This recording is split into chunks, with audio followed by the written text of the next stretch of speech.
Hi, I have not done any videos for a while, watching in amazement the events unfolding on the world stage.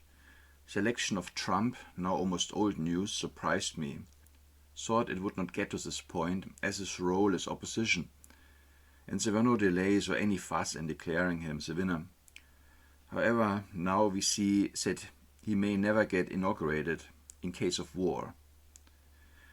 Alternatively, he might indeed take over in January and save the world from nuclear Armageddon, allowing him to reign for a while as an Antichrist-type figure, leading potentially to escalation in the Middle East instead. Depending how fast events now move over the next few weeks, we are still heading towards a special year 2025, which might escalate into World War III and the end of the world as we know it.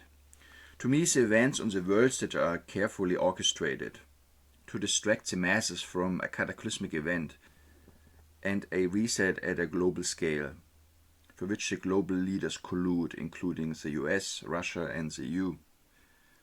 Here, however, also unclear how relevant it is, I wanted to briefly discuss Putin's speech, which is seen by many as his final warning, to condemn the attack by US-provided missiles, the ATACMS, and the UK-provided Storm Shadows, while also praising a test of his own supersonic ballistic missile used to attack the Ukraine.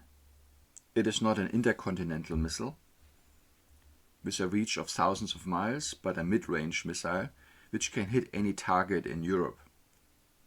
The key thing is it can be loaded with nuclear warheads, and because it's supersonic, it can pass any missile defense system. At least that's what the news say. At this moment, I already wanted to point out something important, that whatever happens on a global stage, it is always possible to interpret nearly equally in two ways. For instance, Putin's speech could be interpreted as a provocation, as it says that the missiles can occupy nuclear warheads which cannot be stopped, and that he could attack any target in Europe, or that he is purely responding to the US and UK missiles fired into Russia, that he appears controlled, measured, and that he still stresses the possibility of dialogue. It just depends what bits of his speech you want to stress and spread on your news channel, or what channel you watch. And this detailed balance of interpretation, or this potential of polarization, can be observed in nearly any major event. Take COVID as another example. For some it was a deadly bioweapon, while for others it was the best thing that happened to them. Yes, there appears to be excess death, but it is not as drastic as early warners told us, that the immune system would go in overdrive or collapse at the next flu season and kill everyone. It is instead more subtle. There are heart attacks in certain groups of people, or there might be a rise in long-term cancer. And you need to be willing to look more carefully to see its damaging effects. This type of nuanced, balancing act is rather unnatural, as it requires fine-tuning many parameters which are difficult to get right and to control. It requires careful oversight, based on lots of data and the analysis, which can see the multidimensional effects and knock-on effects again. Hence, it is possible that events on this planet are already run by a massive artificial intelligence, that this is not the world we thought we know from textbooks or history channels. Some viewers might now say this is stupid or over the top, and whenever you don't understand something fully, we either tend to invoke God or spiritual forces, or maybe now an all-knowing AI. Okay, let's first look at Putin's speech then. And our friends around the world, as well as those who still nurture illusions that a strategic defeat can be inflicted against Russia, about events that are happening in the Special Military Operations Zone. I'm talking about what happened in the wake of long-range Western weapons being used in the Special Military Operations Zone. As a result of the escalation in the United States and their NATO allies said that they give their permission to use long-range weapons against targets inside Russia. Experts know fully well, and the Russian side has underscored this time and again, that using such weapons without the direct involvement of military operators from manufacturing countries is impossible. Okay, what are our first impressions? He looks a bit pale, he looks very serious. That's stressed by his worry lines on his forehead. The chin is generally back, so that makes him look a bit aggressive. But he also looks incredibly calm and rational. His hands are stoically folded, and there is a lot of subtle movement in his face, on his cheeks and his eyebrows. He moves his head a little bit back and forth, but overall he doesn't move a lot. Let's jump forward. This included the test of a novel intermediate range Russian missile system. A ballistic missile with a non-nuclear hypersonic payload was used. There's a variety of movement in his face.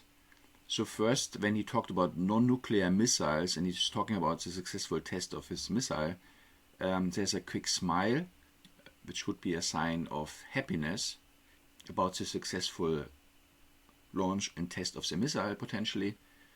But then again, it's followed by slightly more aggressive facial features. We can look at this again in slow motion. A Russian missile system.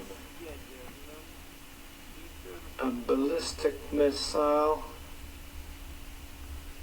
with a non-nuclear hypersonic.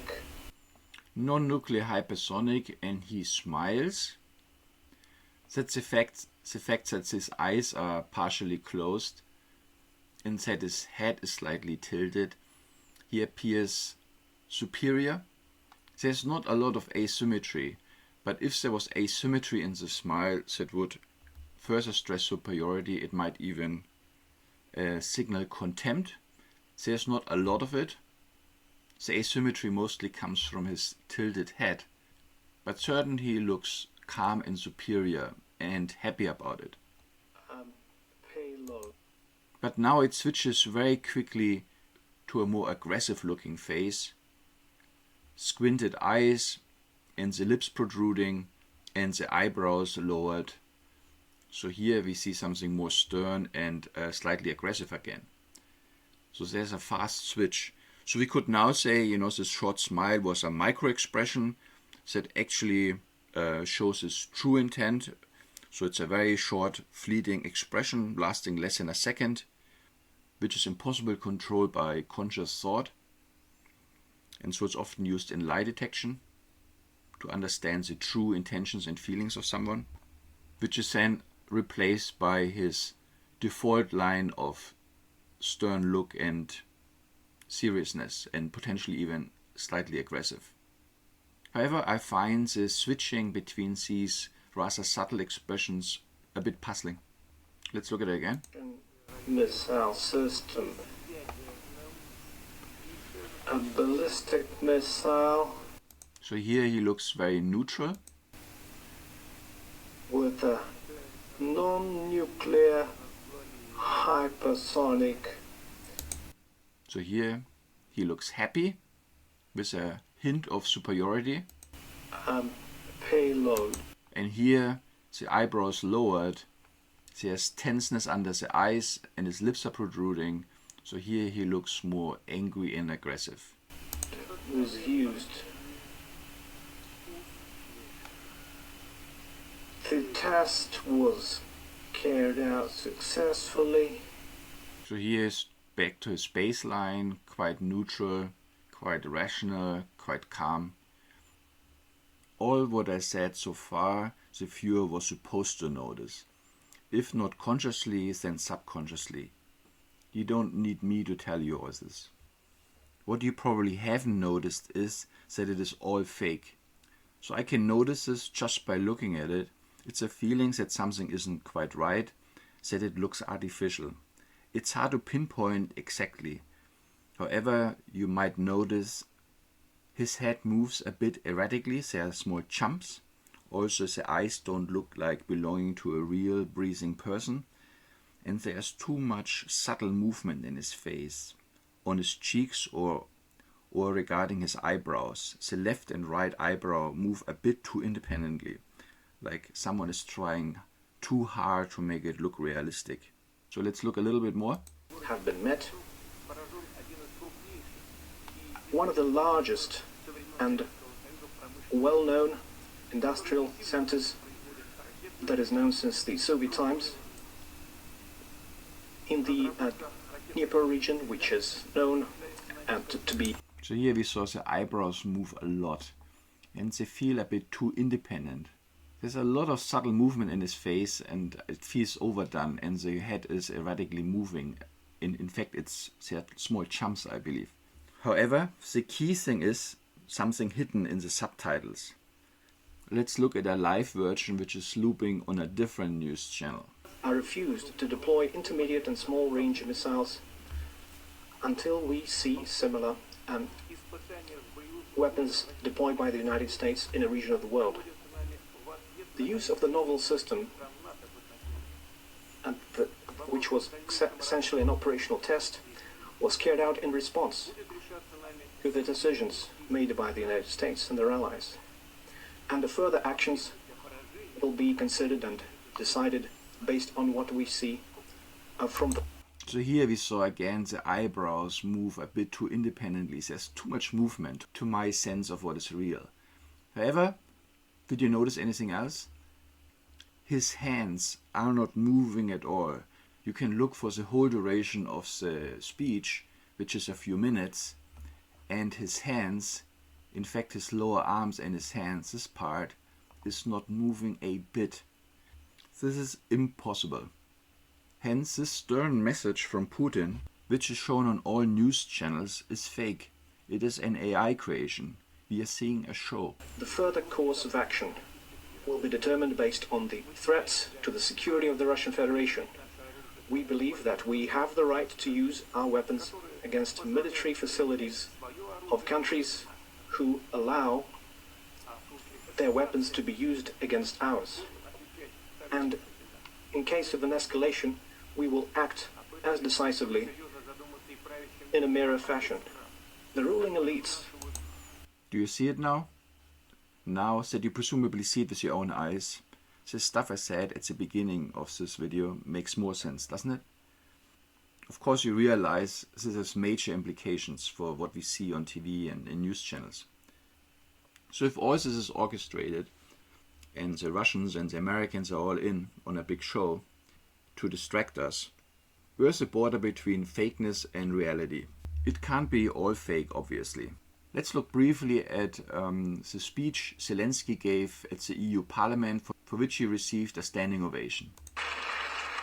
Now it is an honor to welcome the President of Ukraine, Volodymyr Zelenskyy. Together we have accomplished much, but we must not fear doing even more. Now, Putin has brought 11,000 North Korean troops to Ukraine's border. And we know he's an actor. Yeah, that was his role before he became president of the Ukraine. This contingent may grow to 100,000. While some European leaders think about, some elections or something like this at Ukraine's expense, Putin is focused on winning this war. He will not stop on his own. So here I would say we see that this is real. A big fraction of these people in the parliament, these members of parliament, are checking their phones. These three, this guy looks somewhere else and thinking about something else. He's on the phone, he's on the phone, she's on the phone, he's on the phone, he's on the phone. So let's say half of the people are not even paying attention. The more time he has, the worse the conditions. And she's playing with her hair. Become. Every today is the best moment to push Russia harder, and it's clear without some key factors Russia will lack real motivation to engage in meaningful negotiations. Now, 1,000 days of terror, suffering and unimaginable loss. Although I find this creepy. The members of parliament wearing their blue-yellow shirts. Everyone is clapping. While indeed it could be all fake, it is harder to achieve when many people are involved. Like a massively overblown, massive EU parliament. I think they're so well paid, fed, decadent, programmed and living in a bubble that they don't understand what they're doing. Okay, thank you for watching. I hope you found this analysis useful, and I'm looking forward to your comments to see how you interpret current events. And I talk to you next time. Bye.